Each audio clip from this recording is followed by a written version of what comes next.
Hi friends, welcome to GS bro. இன்னைக்கு allegation டாபிக்ல class number 3 பார்க்க போறோம். இன்னைக்கு நம்ம பார்க்கக்கூடிய கொஸ்டின்ஸ் எல்லாமே ப்ராஃபிட் அண்ட் லாஸ் பேஸ் பண்ணி இருக்க போகுது. ஸோ ப்ராஃபிட் அண்ட் லாஸ்ல இந்த அலிகேஷன் வந்து எந்த மாதிரி கொஸ்டின்ல நம்ம அப்ளை பண்ண போறோம். ஸோ இந்த மாதிரி கொஸ்டின்ல வந்து நம்ம அலிகேஷன் யூஸ் பண்ணும்போது எப்படி அதுக்கான கால்குலேஷன் வந்து ரொம்ப சிம்பிளிஃபையா பண்ண முடியுதுன்னு சொல்லிட்டு இந்த கிளாஸ்ல பார்க்கலாம். ஸோ கிளாஸ் ஸ்டார்ட் பண்றதுக்கு முன்னாடி நம்ம சேனலுக்கு யாராவது புதுசா இருக்கீங்க அப்படின்னா மறக்காம நம்ம சேனலுக்கு சப்ஸ்கிரைப் பண்ணி சப்போர்ட் பண்ணுங்க. அண்ட் பெல் பட்டன் கிளிக் பண்ணிக்கோங்க. அப்பதான் நான் போடக்கூடிய வீடியோ உடனே உடனே உங்களை வந்து ரீச் ஆகும். இப்போ நம்ம டைரக்டா கிளாஸ்க்குள்ள போகலாம்.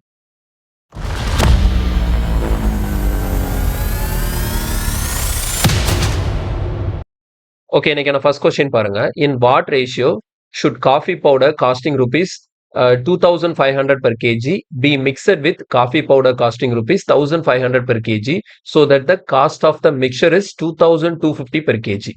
அதாவது பேசிக்கான ஒரு கொஸ்டின். இதுல என்ன கேள்வி கேட்கறாங்க அப்படின்னா, ரெண்டு விதமான காஃபி பவுடர் இருக்கு. So first type of coffee powder வந்து அதோட விலை 1 கிலோ 2500 ரூபாய். இன்னொரு டைப் ஆஃப் காஃபி பவுடர் இருக்கு, அதோட விலை வந்து 1 கிலோ வந்து 1500 ரூபாய். இந்த ரெண்டு டிஃப்ரெண்ட் வெரைட்டி, ரெண்டு டிஃப்ரெண்ட் குவாலிட்டியில இருக்கக்கூடிய காஃபி பவுடரை மிக்ஸ் பண்ணி நான் ஒரு மிக்சர் ஃபார்ம் பண்ண போறேன். அப்படி எனக்கு கிடைக்கக்கூடிய அந்த மிக்சரோட பிரைஸ் வந்து எப்படி இருக்கணும்னா 1 கிலோ 2250 ரூபாய் வர மாதிரி. ஓகே, ரெண்டையும் மிக்ஸ் பண்ணதுக்கு அப்புறமேட்டு அந்த மிக்சரோட ரேட்டு 1 கிலோ 2250 ரூபான்னு வரணும். அப்போ 2250 ரூபா 1 கிலோ வரணும் அப்படின்னா இந்த ரெண்டு வெரைட்டி ஆஃப் காஃபி பவுடரையும் நான் என்ன ரேஷியோல மிக்ஸ் பண்ணணும்னு சொல்லி கொஸ்டின் கேட்கறாங்க. இது டைரக்டா இருக்கு இந்த கொஸ்டின். ஓகேவா? சோ இதை நான் எப்படி எழுத போறேன்னா, ஃபர்ஸ்ட் மேல என்ன எழுதுவோம், அலிகேஷன் ஷார்ட் படி எது ரெண்டையும் மிக்ஸ் பண்ண போறோமோ அது எழுதுவோம் இல்லையா? இப்போ இங்க எது ரெண்டையும் மிக்ஸ் பண்ண போறோம்? ஃபர்ஸ்ட் வெரைட்டி, அதோட விலை எவ்வளோ? 1 கிலோ 2500 ரூபாய். இது கூட எதை மிக்ஸ் பண்ண போறேன்? இன்னொரு வெரைட்டி, அதோட விலை 1 கிலோ 1500 ரூபாய். ஓகேவா? இது ரெண்டும் மிக்ஸ் ஆயிடுச்சு. இப்போ மிக்ஸ் ஆனதுக்கு அப்புறம் இந்த மிக்சரோட விலை எவ்வளவு வரணுமா? 2250 ரூபா வரணுமா? அவ்வளவுதாங்க, முடிஞ்சது. இப்போ இதை சிம்பிளிஃபை பண்ணும்போது பாருங்க, இங்க 2500 2250. அப்ப எனக்கு டிஃபரன்ஸ் எவ்வளவு வரும்? 250 வரும். இங்க 1500 இருக்கு, இங்க 2250 இருக்கு. அப்ப இங்க டிஃபரன்ஸ் பார்க்கும்போது நமக்கு எவ்வளவு கிடைக்கும்? 750 கிடைக்கும். சரியா? அப்ப நமக்கு சிம்பிளிஃபை பண்ணும்போது பாருங்க, ரேஷியோ என்ன வந்துடும்? 3:1. ஸோ கொஸ்டினுக்கான ஆன்சர் வந்து ஆப்ஷன் சி, 3:1. இவ்வளவுதான். இதுல எந்த கஷ்டமுமே கிடையாது. அப்ப நமக்கு இந்த ஃபர்ஸ்ட் வெரைட்டி இருக்கு இல்லையா, அந்த 2500 ரூபா, 1 கிலோ 2500 ரூபா இருந்ததுல, அதுல இருந்து 3 யூனிட் எடுக்கணும். அண்ட் 1 கிலோ 1500 ரூபா இருந்தது இல்லையா, அதுல இருந்து 1 யூனிட் எடுக்கணும். ஸோ இந்த ரெண்டு வெரைட்டியையும் 3:1 அப்படிங்கிற ரேஷியோல நான் மிக்ஸ் பண்ணும்போது அவங்க சொன்ன பாரு, எனக்கு மிக்சரோட பிரைஸ் வந்து 1 கிலோ 2250 ரூபான்னு சொல்லிட்டு மெயின்டைன் ஆகும். கிளியரா? ஓகே, அடுத்த கொஸ்டின் போலாம். இதுல பாருங்க, in what ratio sugar costing rupees 60 per kg be mixed with sugar costing rupees 42 per kg such that by selling the mixture at rupees 56 per kg there is a gain of 12%. அப்ப இந்த இடத்துல எது ரெண்டையும் mix பண்ண போறோம்? ரெண்டு variety of sugar இருக்கு. First variety of sugar இருக்கு இல்லையா, அதோட விலை எவ்வளோ? 60 ரூபா. 1 கிலோ 60 ரூபா. அப்ப நான் இந்த பக்கம் எழுதிக்கிறேன். இது கூட எதை மிக்ஸ் பண்ண போறேன்? இன்னொரு வெரைட்டி ஆஃப் சுகர் இருக்கு, அதோட விலை எவ்வளோ? 42. ஓகேவா? ஸோ இது ரெண்டையும் மிக்ஸ் பண்ணி புதுசா ஒரு மிக்சர் ஃபார்ம் பண்ண போறேன். ஆனா இது ரெண்டையும் மிக்ஸ் பண்ணி நான் ஃபார்ம் பண்ண மிக்சரோட விலை வந்து 56 ரூபாய்க்கு நான் வித்தேன்னா அதுல எனக்கு கெயின் 12% சொல்லியிருக்காங்க. அப்ப இந்த இடத்துல ஒரு விஷயத்தை நீங்க தெளிவா யோசிச்சு பாருங்க. இங்க நான் 60 ரூபான்னு எழுதுனது என்னன்னு கொடுத்துருக்காங்க? சுகர் காஸ்டிங்னு இருக்கு. அப்படின்னா என்ன அர்த்தம்? இந்த வெரைட்டி ஆஃப் சுகர் இருக்கு இல்லையா, அதோட காஸ்ட் பிரைஸ் தான் 60 ரூபா. இந்த ரெண்டாவது வெரைட்டி ஆஃப் சுகர் இருக்கு இல்லையா, அதோட காஸ்ட் பிரைஸ் தான் எவ்வளவு? 42 ரூபா. அப்போ இந்த 60ம் காஸ்ட் பிரைஸ் தான், 42வும் காஸ்ட் பிரைஸ் தான். அப்ப இது ரெண்டையும் மிக்ஸ் பண்ணி உருவாகக்கூடிய மிக்சரோட காஸ்ட் பிரைஸை தான் நடுவில் எழுதணும். ஆனா இவங்க கொடுத்திருக்கிற 56ங்கிறது என்னது? செல்லிங் பிரைஸ் சொல்லியிருக்காங்க பாருங்க. such that by selling the mixture at rupees 56 per kg there is a gain of 12%. அந்த மிக்சரை 56 ரூபாய்க்கு வித்தா அவருக்கு 12% கெயின் கிடைக்குமா? அப்ப நான் இங்க மேல ரெண்டும் காஸ்ட் பிரைஸ்ல எழுதி இருக்கிறதுனால நடுவில் உள்ளது நான் இதுல தான் எழுதணும், காஸ்ட் பிரைஸ்ல தான் எழுதணும். எப்பவுமே நீங்க வந்து அலிகேஷன் எழுதும் போது காஸ்ட் பிரைஸ்ல தான் எழுதணும். அதை நீங்க செல்லிங் பிரைஸ்ல எழுதுனீங்கன்னா ஆன்சர் கரெக்டா வராது. புரியுதா? சோ காஸ்ட் பிரைஸ்ல தான் எப்பவுமே எழுதணும். அப்ப 60 42 இது ரெண்டு காஸ்ட் பிரைஸா இருக்கு. அப்ப இந்த 56ங்கிறது செல்லிங் பிரைஸா இருக்கிறதுனால நான் என்ன பண்ண போறேன்? நடுவுல மிக்சரோட காஸ்ட் பிரைஸை கண்டுபிடிச்சு எழுத போறேன். எப்படி நான் காஸ்ட் பிரைஸை கண்டுபிடிச்சு எழுத போறேன் அப்படின்னா, எனக்கு செல்லிங் பிரைஸ் எவ்வளவு கொடுத்திருக்காங்க? 56 ரூபாய். கெயின் எவ்வளவு கொடுத்திருக்காங்க? 12%. அப்ப நம்ம ப்ராஃபிட் அண்ட் லாஸ்ல என்ன பண்ணிருக்கோம்? இங்க ப்ராஃபிட் பர்சன்டேஜ் இருக்கு அண்ட் செல்லிங் பிரைஸ் இருக்கு. அப்ப ப்ராஃபிட் பர்சன்டேஜ் 12% அப்படி இருக்குன்னா நம்ம என்ன பண்ணுவோம்? 112 யூனிட்ஸோட வேல்யூ தான் எவ்வளோ? 56. அப்ப நமக்கு காஸ்ட் பிரைஸ் வேணும்னா 100 யூனிட்ஸ் எவ்வளோன்னு கால்குலேட் பண்ணுவோமா? இது ப்ராஃபிட் அண்ட் லாஸ்ல இது ஏன் இப்படி பண்றோங்கிறத நான் தெளிவா எக்ஸ்பிளைன் பண்ணியிருக்கேன். ஸோ அந்த டாபிக் வந்து நீங்க தெளிவா பார்த்துக்கோங்க. நான் ஸ்டார்டிங்லேயே சொன்னது தான், அலிகேஷன் நீங்க படிக்கும்போது அந்த அலிகேஷனை எது எதுலெல்லாம் யூஸ் பண்றீங்களோ அதுக்கான பேசிக் நாலேஜ் உங்களுக்கு இருக்கணும். கிளியரா? ஸோ இப்போ நமக்கு இப்படி கிடைச்சிருச்சு. எப்படி? 112 யூனிட் தான் 56னா 100 யூனிட் என்னன்னு பார்த்தா இந்த மிக்சரோட காஸ்ட் பிரைஸ் கிடைச்சிடும். பாருங்க இங்க நான் சிம்பிளிஃபை பண்ணும்போது என்ன வருதுன்னு சொல்லிட்டு. ஸோ நான் டைரக்டா 112ஆல கேன்சல் பண்ணும்போது அப்ப எனக்கு 1 யூனிட் எவ்வளவு வரும்னா 0.5 வரும். புரியுதா? 1 யூனிட் எனக்கு எவ்வளவு வரும்னா 0.5 வரும். அப்ப 100 யூனிட்ஸ்னா 100 into 0.5னா எவ்வளவு 50. 100 into 0.5னா நமக்கு எவ்வளவு கிடைக்கும் 50 கிடைக்கும். அப்ப 50 தான் இது ரெண்டையும் கலந்து கிடைக்கக்கூடிய மிக்சரோட காஸ்ட் பிரைஸ். இப்ப பாருங்க இங்க 42 இருக்கு 50 இருக்கு. அப்ப டிஃபரன்ஸ் எவ்வளோ 8. இங்க 60 இருக்கு 50 இருக்கு. டிஃபரன்ஸ் எவ்வளோ 10. இப்போ இதை சிம்பிளிஃபை பண்ணோம்னா 2 டேபிள்ல கேன்சல் பண்ணும்போது ஆன்சர் என்ன கிடைக்குது 4:5. அப்ப நமக்கு ஆன்சர் ஆப்ஷன் டி 4:5. அப்போ இந்த ரெண்டு வெரைட்டி ஆஃப் சுகரையும் நான் 4:5ங்கிற ரேஷியோல மிக்ஸ் பண்ணாதான் இவங்க சொன்ன மாதிரி எனக்கு அந்த மிக்சர் வந்து ஃபார்ம் ஆகும். புரியுதா? ஸோ இது முக்கியமான மாடல். நடுவில் நீங்க காஸ்ட் பிரைஸ் எழுதுனா கொடுத்துருக்கிறது செல்லிங் பிரைஸ். இதை மட்டும் தெளிவா பார்த்துக்கோங்க. அடுத்த கேள்வி. ஓகே, அடுத்த கொஸ்டின் பாருங்க. How many kg of salt costing rupees 28 per kg must be mixed with rupees 39.6 kg of salt costing rupees 16 per kg so that selling the mixture at rupees 29.90 there is a gain of 15%. இது CGL tight 2019ல கேட்ட question. இது ரொம்ப ஈஸியான question தான். இப்போ இந்த இடத்துல எது ரெண்டே மிக்ஸ் பண்ண போறோம்னா ரெண்டு வெரைட்டி ஆஃப் சால்ட் மிக்ஸ் பண்ண போறோம். ஃபர்ஸ்ட் வெரைட்டி ஆஃப் சால்ட் அதோட விலை எவ்வளோ 28 ரூபா 1 கிலோ. இது என்னது காஸ்ட் பிரைஸ். ஓகேவா? காஸ்ட் பிரைஸ் எவ்வளோ 28 ரூபா. அதே மாதிரி பாருங்க இதை எது கூட மிக்ஸ் பண்ண போறோம்னா இன்னொரு வெரைட்டி ஆஃப் சால்ட் கூட மிக்ஸ் பண்ண போறோம். அந்த இன்னொரு வெரைட்டி ஆஃப் சால்ட்டோட காஸ்ட் பிரைஸ் என்னன்னு பாத்தீங்கன்னா 1 கிலோ 16 ரூபாய். சரியா? இது ரெண்டையும் நான் என்ன பண்ண போறேன் மிக்ஸ் பண்ணி ஒரு மிக்சர் ஃபார்ம் பண்ண போறேன். அப்படி ஃபார்ம் ஆன மிக்சரை நான் 29.90 இவ்வளவு விலைக்கு வித்தேன் அப்படின்னா எனக்கு 15% ப்ராஃபிட் கிடைக்குமா? அப்ப இந்த 28 காஸ்ட் பிரைஸ் 16 காஸ்ட் பிரைஸ் அப்ப நடுவில் நான் மிக்சரோட காஸ்ட் பிரைஸ் தான் எழுதணும். ஆனா அவங்க என்ன கொடுத்திருக்காங்க மிக்சரோட செல்லிங் பிரைஸை 29.90 சொல்லி கொடுத்துருக்காங்க. ப்ராஃபிட் எவ்வளவு கொடுத்துருக்காங்க 15%. அப்போ நான் போன கொஸ்டின்ல பண்ண மாதிரி இந்த இடத்துல மிக்சரோட காஸ்ட் பிரைஸ் கண்டுபிடிக்க போறோம். அப்போ 15% ப்ராஃபிட்னா என்ன பண்ணும் 115 தான் 29.90னா 100 என்னங்கிறத நம்ம கால்குலேட் பண்றோம். புரியுதா? 115 தான் 29.90னா நம்ம 100 என்னங்கிறத கால்குலேட் பண்ண போறோம். ஓகேவா? சரி எப்படி கால்குலேட் பண்றதுன்னு பாருங்க. ரொம்ப சிம்பிள். அப்படியே நான் கேன்சல் பண்றேன். இந்த இடத்துல 1 யூனிட் நான் என்னன்னு கால்குலேட் பண்றதுக்கு ஃபர்ஸ்ட் 5 டேபிள்ல கேன்சல் பண்றேன். அப்போ 2 5s are 10, 3 5s are 15. இந்த இடத்துல 5 5s are 25 வரும். பேலன்ஸ் 4 49ன்னு இருக்கும். அப்போ 9 5s are 45. பேலன்ஸ் 4 அப்போ 8 5s are 40. இந்த மாதிரி வந்துருச்சு. இப்போ அடுத்து நான் என்ன பண்ணிக்கிறேன் டைரக்டா 23ஆல கேன்சல் பண்றேன். ஸோ 23ஆல கேன்சல் பண்ணும்போது பாருங்க 5ல போகாது. ஸோ என்னால 0 வச்சு பாயிண்ட் வச்சு 59. ஓகேவா? 59க்குள்ள எத்தனை 23 இருக்குன்னு சொல்லி பாத்தீங்கன்னா 2 டைம்ஸ் இருக்கும். 2 23s are 46ன்னு வரும். அப்போ 46 போக பேலன்ஸ் எவ்வளவு இருக்கு 13 இருக்கு. இந்த 8 சேர்ந்து 138ன்னு இருக்கும். அப்போ 138னா 23 எதால பெருக்குனா 138 வரும் 6ஆல பெருக்குனா வரும். அப்போ நமக்கு 23ஆல கேன்சல் பண்ணும்போது இங்க எனக்கு 0.26 வருது. அப்போ 1 யூனிட்டோட வேல்யூ எனக்கு 0.26னா அப்போ 100 யூனிட்டோட வேல்யூ என்ன இருக்கும் 100 into 0.26னா எவ்வளோ அப்போ 26. இந்த 26 தான் என்னது அந்த மிக்சரோட காஸ்ட் பிரைஸ். ஸோ கேல்குலேஷன்ல கொஞ்சம் ஸ்ட்ராங்கா இருக்கும். இந்த மாதிரி கேல்குலேஷன்ல கொஞ்சம் ஃபாஸ்டா பண்ணாதான் இந்த கொஸ்டின் வந்து நீங்க சிம்பிளா சால்வ் பண்ண முடியும். இப்போ நான் கிளியரா கண்டுபிடிச்சிட்டேன் அந்த மிக்சரோட காஸ்ட் பிரைஸ் வந்து எனக்கு 26ன்னு சொல்லிட்டு. இப்போ டிஃபரன்ஸ் பார்த்து போடும்போது இங்க 28 இருக்கு 26 இருக்கு. அப்போ டிஃபரன்ஸ் எவ்வளோ 2. இங்க 16 26 டிஃபரன்ஸ் எவ்வளோ 10.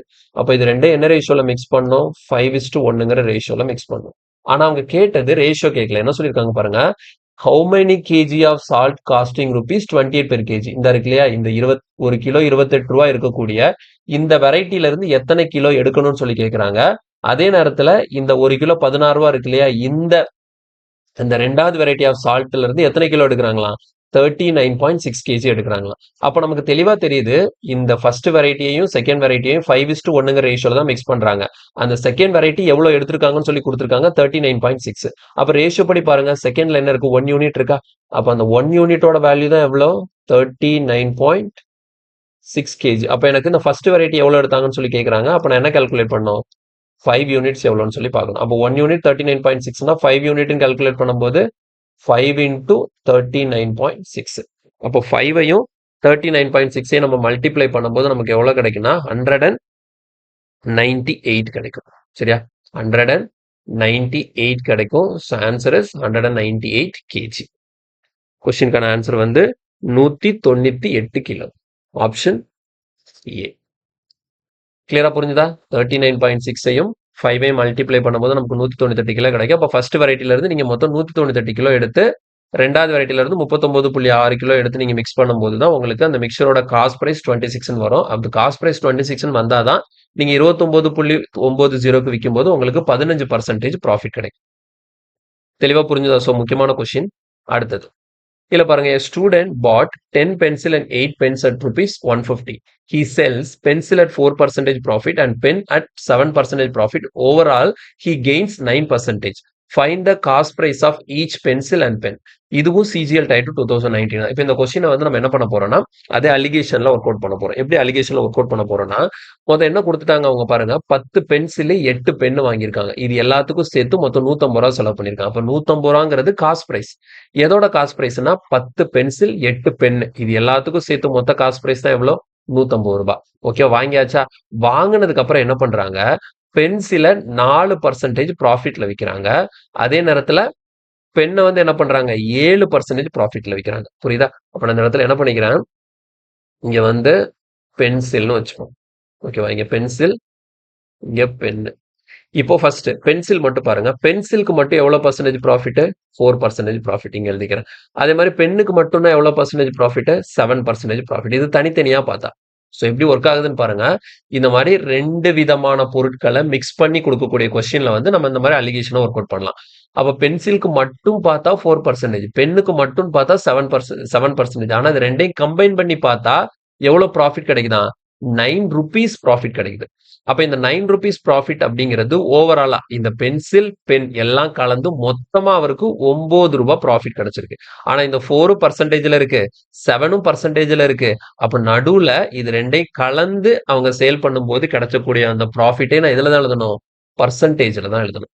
சரியா? அப்ப நான் பர்சன்டேஜ் கால்குலேட் பண்றதுக்கு என்ன பண்றேன் அப்படின்னா, ஓவராலா 9 ரூபா அவருக்கு கெயின் கிடைச்சிருக்கு. அப்போ ஓவராலா அவரோட காஸ்ட் பிரைஸ் எவ்வளவு? 150. பென்சில் பென் எல்லாம் சேர்த்து அவரோட காஸ்ட் பிரைஸ் எவ்வளவு? 150. அப்ப நம்ம ப்ராஃபிட் பர்சன்டேஜ் எப்படி கண்டுபிடிப்போம்?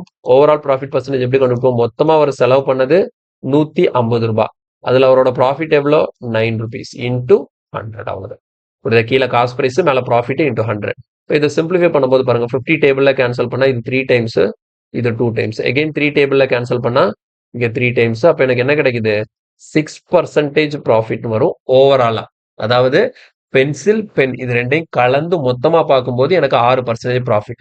அப்ப இங்க பாருங்க, பென்சிலுக்கு மட்டும்னா 4%, பெண்ணுக்கு மட்டும்னா 7%, பென்சிலையும் பெண்ணையும் கம்பைன் பண்ணி பார்த்தா எனக்கு எவ்வளவு ப்ராஃபிட் கிடைக்குது? 6% ப்ராஃபிட் கிடைக்குது. அப்போ எத்தனை பென்சில் வாங்கியிருப்பாரு, சரி எவ்வளவு ரூபாய்க்கு பென்சில் வாங்கியிருப்பாரு, எவ்வளவு ரூபாய்க்கு பென் வாங்கியிருப்பாங்க பாருங்கிறதுக்கான ரேஷியோ வந்து எனக்கு கீழே கிடைக்கும். இப்ப இங்க பாருங்க, இங்க 4 இருக்கு, 6 இருக்கா, இப்ப 2, இங்க 7 இருக்கு, 6 இருக்கு, டிஃபரன்ஸ் எவ்வளவு? 1. அப்போ எனக்கு ரிசல்ட் என்ன வருதுன்னா 1:2 அப்படின்னு சொல்லி கிடைக்குது. அப்ப இந்த 1:2ங்கிறது எதை மீன் பண்ணுதுன்னா, அவர் மொத்தமா எவ்வளவு காசு செலவு பண்ணாரு? 150 ரூபாய் செலவு பண்ணாரா? அப்ப 150 ரூபால பென்சில் வாங்குறதுக்காக எவ்வளவு காசு செலவு பண்ணாரு, பென் வாங்குறதுக்காக எவ்வளவு காசு செலவு பண்ணாருங்கிறது எனக்கு ரேஷியோவா கிடைச்சது. அப்ப பென்சிலுக்கு 1 யூனிட் செலவு பண்ணிருக்காரு, பென்னுக்கு 2 யூனிட் செலவு பண்ணிருக்காரு. மொத்தமா செலவு பண்ணது 150 ரூபாய். அப்ப எனக்கு மொத்தமா பென்னுக்கும் பென்சிலுக்கும் சேர்த்து பார்க்கும்போது எவ்வளவு யூனிட்ஸ் இருக்கு? 3 யூனிட்ஸ் இருக்கா? அப்ப 3 யூனிட்ஸோட வேல்யூ தான் எவ்வளோ? 150 rupees. இப்போ 1 யூனிட்னா எனக்கு எவ்வளவு வரும்? 50 rupees. அப்ப இதுல இருந்து எனக்கு கிளியரா தெரியுது, பென்சில் வாங்குறதுக்காக அவர் செலவு பண்ண மொத்த காசு எவ்வளோ? 50 ரூபாய். அதே இது பென்னு வாங்குறதுக்காக அவர் செலவு பண்ண மொத்த காசு எவ்வளோ? 100 ரூபாய். ஆனா அவங்க கேட்ட கேள்வி என்ன? Find the cost price of each pencil and each pen. ஓகேவா? Each pencil and pen. அப்போ ஒவ்வொரு பென்சிலோட விலை எவ்வளவு? அப்ப நமக்கு பாருங்க, பென்சில் வாங்குறதுக்கு மொத்தமா எவ்வளவு காசு செலவு பண்ணிருக்காரு? 50 ரூபாய் செலவு பண்ணிருக்காரு. எத்தனை பென்சில் வாங்கியிருக்காருன்னு சொல்லியிருக்காங்க? 10 பென்சில். அப்ப இந்த 50 ரூபாய் அவர் செலவு பண்ணது 10 பென்சில் வாங்குறதுக்கு. அப்போ 10 பென்சில் வாங்குறதுக்கு அவர் 50 ரூபாய் செலவு பண்ணியிருக்கிறாருன்னா, ஒரு பென்சிலோட விலை எவ்வளவு இருந்திருக்கும்? கண்டிப்பா 5 ரூபாய் இருந்திருக்கும். கிளியரா? ஒரு பென்சிலோட விலை எவ்வளவு இருந்திருக்கும்? 5 ரூபாய் இருந்திருக்கும். அதே மாதிரி பாருங்க, பென் எத்தனை வாங்குறாரு? 8 பேனா வாங்குறாரு. அப்ப 8 பேனா வாங்குறாரு அப்படிங்கிற பட்சத்துல மொத்தமா பேனாக்காக அவர் செலவு பண்ண காசு எவ்வளவு? 100 ரூபாய். அப்போ ஒரு பெண்ணோட விலை என்னவா? மொத்தம் வாங்கினது 8 பேனாவா? அப்போ வந்து மொத்தமா 100 ரூபாய் செலவு பண்ணி 8 பேனா வாங்கியிருக்கிறாருன்னா, ஒரு பேனாவோட விலைன்னு சொல்லி பார்க்கும்போது 100/8 நமக்கு எவ்வளவு கிடைக்கும்? 12.5 rupees கிடைக்கும். கிளியரா புரியுதா? ஸோ கொஸ்டின் தெளிவா அண்டர்ஸ்டாண்ட் பண்ணிக்கோங்க. பென்சிலுக்கு தனியா ப்ராஃபிட் 4%, பென்னுக்கு தனியா ப்ராஃபிட் 7%. பென்சிலையும் பெண்ணையும் கம்பைன் பண்ணி பார்க்கும்போது 9 ரூபான்னு சொல்லியிருந்தாங்க. அதை நான் பர்சன்டேஜுக்கு மாத்தும்போது 6% வருது. அப்போ அவர் பென்சில் மற்றும் பென் வாங்குறதுக்கு அவர் செலவு பண்ண காசு வந்து என்ன ரேஷியோல இருந்திருக்குன்னா 1:2. மொத்தமா அவர் செலவு பண்ண காசு எவ்வளவு? 150. அப்போ 150 1:2ன்னு சொல்லி பிரிக்கும்போது 50 ரூபா பென்சில் வாங்குறதுக்காகவும் 100 ரூபா பென் வாங்குறதுக்காகவும் செலவு பண்ணியிருக்கிறாரு. அப்போ எத்தனை பென்சில் வாங்கினாரு? இந்த 50 ரூபாய்க்கு எத்தனை பென்சில் வாங்கியிருக்காருன்னு சொல்லி கொஸ்டின்லேயே கொடுத்தாங்க. 10 பென்சில் வாங்கினாங்க. 10 பென்சில் 50 ரூபா வாங்கியிருந்தா ஒரு பென்சில் 5 ரூபாய். அதே மாதிரி 8 பேனா வாங்கியிருக்கிறாருன்னு சொல்லியிருக்கிறாங்க. மொத்தமா பேனா வாங்குறதுக்கு செலவு பண்ணது 100 ரூபாய். அப்போ 8 பேனா 100 ரூபாய் கொடுத்து 8 பேனா வாங்கியிருக்கிறாருன்னா ஒரு பேனாவோட விலை எவ்வளோன்னு சொல்லி பார்க்கறதுக்கு 100/8 போட்டேன். ஆன்சர் வந்து 12.5 கிடைச்சிருக்கு. ஸோ இதுல ஆன்சர் வந்து ஆப்ஷன் சி 5,12.5. 5,12.5. கிளியரா? அடுத்தது கீழே பாருங்க, shopkeeper bought one type of rice at 12 rupees 12 per kg and another type வந்து at 16.25 per kg. After mixing both the type of rice, he fixed the cost of the mixture at 14.75 per kg. If the total quantity of the rice be 85 kg, find the quantity of the first type of rice. இது ரொம்ப ரொம்ப ஈஸியான ஒரு question தான். பாருங்க, இப்போ a shopkeeper bought one type of rice at 12 per kg. அதே மாதிரி ஒரு டைப் வாங்குறாரு, அந்த ஒரு டைப்போட விலை வந்து 1 கிலோ 12 ரூபாய். இன்னொரு டைப்பும் வாங்குறாரு, அது 1 கிலோ வந்து 16.25. ஓகேங்களா? இவ்வளவு விலை இருக்கு. இது ரெண்டையும் மிக்ஸ் பண்ணி அப்படி உருவாகக்கூடிய அந்த மிக்சரோட காஸ்ட் எப்படி இருக்கணுமா? 14.75ன்னு இருக்கணுமா? அப்ப என்ன ரேஷியோல இந்த ரெண்டு வெரைட்டி ஆஃப் ரைஸையும் அவர் மிக்ஸ் பண்ணியிருப்பாருன்னு சொல்லிட்டு பார்க்க போறோம். அப்ப எது ரெண்டையும் மிக்ஸ் பண்ண போறோம்? கிலோ 12 ரூபா அந்த இதையும் கிலோ 16.25 இது ரெண்டையும் மிக்ஸ் பண்ண போறோம். இது ரெண்டையும் மிக்ஸ் பண்ணி நான் ஃபார்ம் பண்ணக்கூடிய மிக்சரோட ரேட் எவ்வளவு இருக்கணும்? 14.75. ஆக்சுவலா இதுவும் காஸ்ட் தான். போன கொஸ்டின்ல செல்லிங் கொடுத்தாங்க, அதுல இருந்து காஸ்ட் பிரைஸ் கொண்டு வந்தேன். இங்க டைரக்டாவே அவங்களே சொல்லிட்டாங்க, காஸ்ட் ஆஃப் த மிக்சர் தான் 14.75. இப்போ பாருங்க, அப்ப இது ரெண்டும் என்ன ரேஷியோல மிக்ஸ் பண்ணிருப்பாங்கன்னு சொல்லி கண்டுபிடிக்கிறதுக்கு டிஃபரன்ஸ் பார்க்கணும். அப்போ 14.75ல இருந்து 12 போச்சுதுன்னா 2.75. இங்க நமக்கு என்ன இருக்கு? 16.25ல இருந்து 14.75 போச்சுதுன்னா எவ்வளோன்னு சொல்லி பார்க்கணும். அப்போ 14.75, 15.75, 15.75க்கு அப்புறம் ஒரு 50. அப்போ நமக்கு 1.5 வரும். சரியா? 1.50ன்னு சொல்லிட்டு வரும். கிளியரா? 1.50ன்னு சொல்லி கிடைக்கும். இது 16.25க்கும் 14.75க்கும் டிஃபரன்ஸ் பார்க்கும்போது. ஓகே, இப்போ அதை நம்ம சிம்பிளிஃபை பண்ணும்போது ரேஷியோ கண்டுபிடிக்கும். அப்போ ரெண்டு பக்கமும் 2 பிளேஸ் சொல்லி பாயிண்ட் இருக்கு. ஸோ பாயிண்ட்டை கன்சிடர் பண்ண தேவையில்ல. ஸோ பாயிண்ட்டுக்கு பாயிண்ட் நமக்கு வந்து ஸ்டேபிள் ஆயிடும். இப்போ அடுத்தது 5 டேபிள்ல கேன்சல் பண்ணும்போது இங்க 30 டைம்ஸ் வரும்.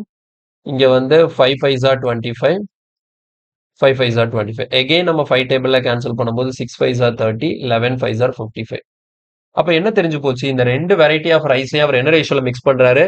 6:11 ரேஷியோல மிக்ஸ் பண்றாரு. இவங்க என்ன கொடுத்துட்டாங்க? டோட்டல் குவான்டிட்டி ஆஃப் ரைஸ் வந்து 85 kg அப்படின்னா அதுல ஃபர்ஸ்ட் டைப் இருக்கு இல்லையா, அது எத்தனை கிலோ இருக்குன்னு சொல்லி கேட்கலாம். அப்ப இந்த 85 கிலோங்கிறது இந்த ரெண்டு அரிசியும் கலந்து டோட்டல் குவான்டிட்டி. அப்ப பாருங்க, இந்த ரெண்டு அரிசியும் 6:11 யூனிட்ல மிக்ஸ் பண்ணணும்னா இந்த ஒரு 12 ரூபாய் கிலோ இருந்தது இல்லையா, அதுல இருந்து 6 யூனிட் எடுத்தீங்கன்னா 16.25 ரூபாய் ஒரு கிலோ விற்கக்கூடிய அந்த அரிசியில இருந்து 11 யூனிட் எடுக்க போறீங்க. அப்ப இது ரெண்டும் சேர்த்து தான், இது ரெண்டும் மொத்தமா தான் எனக்கு 85 கிலோ இருக்கு. அப்ப ரேஷியோல இதுக்கு டோட்டல் பாருங்க, 6 + 11 எவ்வளவு இருக்கு? 17. 17 யூனிட்ஸ் தான் எனக்கு 85 kg அப்படின்னா அவங்க கேட்கறது ஃபர்ஸ்ட் டைப் எவ்வளவு இருக்குன்னு சொல்லி கொஸ்டின் கேட்கறாங்க.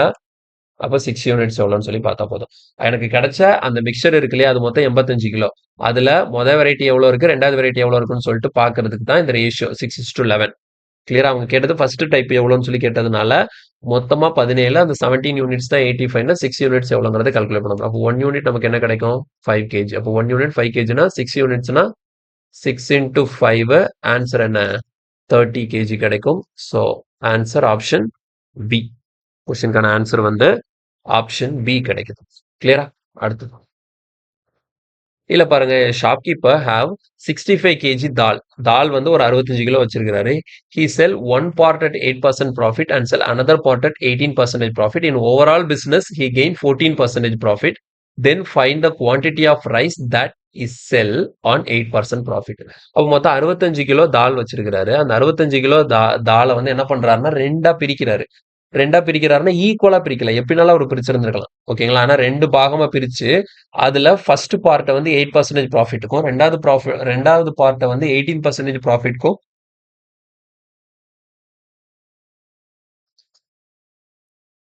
வித்திருக்கிறாரு.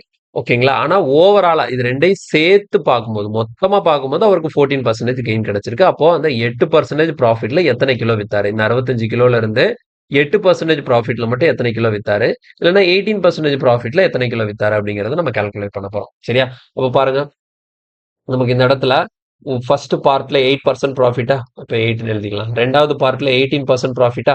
அப்ப 18 எடுத்துக்கலாம். ஆனா இது 2யும் கலந்து பார்த்தா நமக்கு ப்ராஃபிட் எவ்வளவு தான் வருது? 14% தான் வருது. இப்ப இதுதான் நமக்கு அலிகேஷன் சார்ட். அப்ப 18, 14 டிஃபரன்ஸ் வந்து 4. 14ல 8 போச்சுதுன்னா 6. அப்ப நமக்கு கிளியரா தெரிஞ்சு போச்சு. 2:3 அப்படிங்கிற ரேஷியோல தான் என்ன பண்ணணும்? அவங்க வந்து இந்த 65 கிலோவை பிரிச்சிருந்துருக்கணும். புரியுதா? இந்த 65 கிலோவை அவங்க என்ன பண்ணிருக்கிறாங்க? 2:3ங்கிற ரேஷியோல தான் பிரிச்சிருந்திருக்கணும். சரியா? அப்ப நமக்கு கேள்வி என்ன? Find the quantity of rice that is sell on 8% profit. அப்போ மொத்தம் இந்த 65 கிலோ தால் இருக்கு இல்லையா? அதுல இந்த 8% ப்ராஃபிட்ல மட்டும் எத்தனை கிலோ வித்திருப்பாரு அப்படின்னு சொல்லி கொஸ்டின் கேட்குறான். அப்ப 65ங்கிறது டோட்டல் குவான்டிட்டி இல்லையா? அப்ப 8 கிலோல அதாவது 8% ப்ராஃபிட்ல அவர் வித்த குவான்டிட்டி, 18% ப்ராஃபிட்ல அவர் வித்த குவான்டிட்டி, இது ரெண்டுக்குமான ரேஷியோ தான் 2:3ன்னு சொல்லியிருக்கு. டோட்டலா 65 கிலோன்னு இருக்கு. அப்ப பாருங்க இங்க டோட்டல் எவ்வளவு இருக்கு? 2 + 3 5. அப்போ 5 யூனிட்ஸ் தான் நமக்கு 65 kg அப்படின்னா அவங்க கேட்கறது இதுதான். இது கேட்குறாங்க. அப்ப இது வேணும்னா நம்ம என்ன பண்ணணும்? 2 யூனிட் எவ்வளோங்கிறத பார்க்கணும். இப்ப இத சிம்பிளிஃபை பண்ணும்போது பார்த்தீங்கன்னா, இங்க நமக்கு 13 வரும். ஸோ 2 × 13னா நமக்கு ஆன்சர் இஸ் 26 kg கிடைக்கும். Option b. கிளியரா புரியுதா? கொஸ்டின தெளிவா அண்டர்ஸ்டாண்ட் பண்ணிக்கோங்க. மொத்தம் 65 கிலோ தால் இருக்கு. அத 2 பங்கா பிரிக்கிறாரு. 2 பங்குனா ஈக்குவலா பிரிக்கல. எப்படினாலும் அவர் பிரிச்சிருக்கலாம். அதுல ஒரு பார்ட்ட 8% ப்ராஃபிட்க்கும், இன்னொரு பார்ட்ட 18% ப்ராஃபிட்க்கும் குடுக்குறாரு. ஆனா இது 2யும் சேர்த்து மொத்தமா 65 கிலோக்குன்னு சொல்லி பார்க்கும்போது அவருக்கு 14% தான் ப்ராஃபிட் கிடைச்சிருக்கு. அப்ப இந்த இடத்துல எந்த ரேஷியோல அவர் அந்த 65 கிலோவ இந்த மாரி 2 விதமா பிரிச்சிருப்பாருன்னு சொல்லி கொஸ்டின் கேட்கறாங்க. அந்த ரேஷியோ நமக்கு இப்படி சால்வ் பண்ணும்போது 2:3ன்னு சொல்லி கிடைச்சிருச்சு. மொத்தம் 65 கிலோ தான் 2:3ங்கிற ரேஷியோல பிரிச்சு, ஒண்ணு 8%க்கு இன்னொன்னு 18%க்கு வித்திருக்காரு. அப்போ டோட்டலா 5 யூனிட்ஸ், 5 தான் 65னா 2 யூனிட்ஸ் எவ்வளோன்னு சொல்லி பார்க்கும்போது, அந்த 8% ப்ராஃபிட்க்கு வித்த அந்த தாலோட குவான்டிட்டி மட்டும் நமக்கு கிடைக்கும். எவ்வளோன்னா 26. கிளியரா? ஒருவேளை 18% ப்ராஃபிட்க்கு வித்த அந்த தாலோட குவான்டிட்டி வேணும் அப்படின்னா, நம்ம இந்த இடத்துல 2 யூனிட்ஸ் பார்க்கறதுக்கு பதிலா 3 யூனிட்ஸ் பார்த்திருப்போம். அவ்வளவுதான் டிஃபரன்ஸ். வேற ஒண்ணுமே கிடையாது. தெளிவா புரிஞ்சுதா? சோ முக்கியமான கேள்வி இது. இதையும் தெளிவா பார்த்துக்கோங்க. Okay, next question. ஓகே, இந்த கொஸ்டின் பாருங்க. A seller sells 2 watches at 8% and 15% discount each. Total mark price of both items are 2100. Find the difference between the mark price of both items if the total discount is of 12%. இதுவும் tyre 2 2019ல கேட்ட question. அப்போ இந்த கேள்வி வந்து profit and லாஸ்லயே டிஸ்கவுண்ட்டுக்கு கீழே வரக்கூடிய question. சரிங்களா? ஏன்னா இந்த இடத்துல பாருங்க, செல்லிங் பர்சன்டேஜ் பண்ணும்போது எவ்வளவு பர்சன்டேஜ் டிஸ்கவுண்ட் கொடுத்துருக்காங்கன்னு சொல்லி கொடுத்துருக்காங்க. அதாவது ஃபர்ஸ்ட் 2 வாட்ச் இருக்கு. அந்த 2 வாட்ச்ல ஓகே, இப்ப ஃபர்ஸ்ட் வாட்ச்ல 8% டிஸ்கவுண்ட் குடுக்குறாங்க. 2வது வாட்ச்ல 15% டிஸ்கவுண்ட் குடுக்குறாங்க. ஆனா இது 2யும் சேர்த்து ஓவராலா சேர்த்து பார்க்கும்போது டோட்டலா பார்த்தா 12% டிஸ்கவுண்ட் கிடைக்குது. புரியுதா? அப்போ என்ன இந்த 2 வாட்ச் இருக்குல்ல, இந்த 2 வாட்சோட மார்க் பிரைஸ்க்கான ரேஷியோ எனக்கு இதுல கிடைச்சிரும். புரியுதா? சோ டிஸ்கவுண்ட் வச்சு நீங்க பண்ணும்போது இங்க வந்து நீங்க என்ன பண்றீங்க? டிஸ்கவுண்ட் பர்சன்டேஜ் வச்சு உள்ள எழுதுறீங்க. அப்படிதானே? டிஸ்கவுண்ட் பர்சன்டேஜ் வச்சு அலிகேஷன் மேக் பண்றீங்க. அப்போ உங்களுக்கு கிடைக்கக்கூடிய ஃபைனல் ரேஷியோ எதுக்கான ரேஷியோவா இருக்கும்னா, இந்த 2 வாட்சோட மார்க் பிரைஸ்க்கான ரேஷியோவா இருக்கும். இந்த 2 வாட்சோட மார்க் பிரைஸ்க்கான ரேஷியோவா இருக்கும். இது நீங்க ப்ராஃபிட் அண்ட் லாஸ்ல பண்ணும்போது நீங்க என்ன பண்ணுவீங்க? ப்ராஃபிட்டோ லாஸோ அதை வச்சு நீங்க இதை மேக் பண்ணும்போது உங்களுக்கு கீழே கிடைக்கக்கூடியது என்னன்னா, காஸ்ட் பிரைஸ்க்கான ரேஷியோ தான் உங்களுக்கு ரிசல்ட்டா கிடைக்கும். புரியுதா? நீங்க ப்ராஃபிட் அண்ட் லாஸ்ல பண்ணும்போது உங்களுக்கு ரிசல்ட் காஸ்ட் பிரைஸ்க்கான ரேஷியோ கிடைக்கும். இது டிஸ்கவுண்ட் வச்சு பண்ணும்போது உங்களுக்கு கிடைக்கக்கூடியது மார்க் பிரைஸ்க்கான ரேஷியோ கிடைக்கும். அப்ப இந்த இடத்துல பாருங்க, இங்க 8, 12 டிஃபரன்ஸ் வந்து நமக்கு 4ன்னு வருது. இங்க 12, 15, 12 3ன்னு வருது. அப்ப என்ன மீனிங் அப்படின்னு பாத்தீங்கன்னா 3:4ன்னு கிடைச்சிருக்கு. இந்த 3:4க்கு என்ன அர்த்தம் அப்படின்னு சொல்லி பாத்தீங்கன்னா, இந்த 8% ப்ராஃபிட் டிஸ்கவுண்ட்ல வித்தாங்க இல்லையா, அந்த வாட்சோட மார்க் பிரைஸ்க்கும் 15% டிஸ்கவுண்ட்ல வித்த அந்த வாட்சோட மார்க் பிரைஸ்க்கும் உள்ள ரேஷியோ தான் எவ்வளோ? 3:4. டோட்டல் மார்க் பிரைஸ் எவ்வளவு கொடுத்துருக்காங்க? 2100. அப்போ நமக்கு இங்க டோட்டல் எவ்வளவு இருக்கு? 7 யூனிட்ஸ் இருக்கு. ஸோ 7 யூனிட் தான் நமக்கு 2100னா 1 யூனிட் எவ்வளவு வரும்?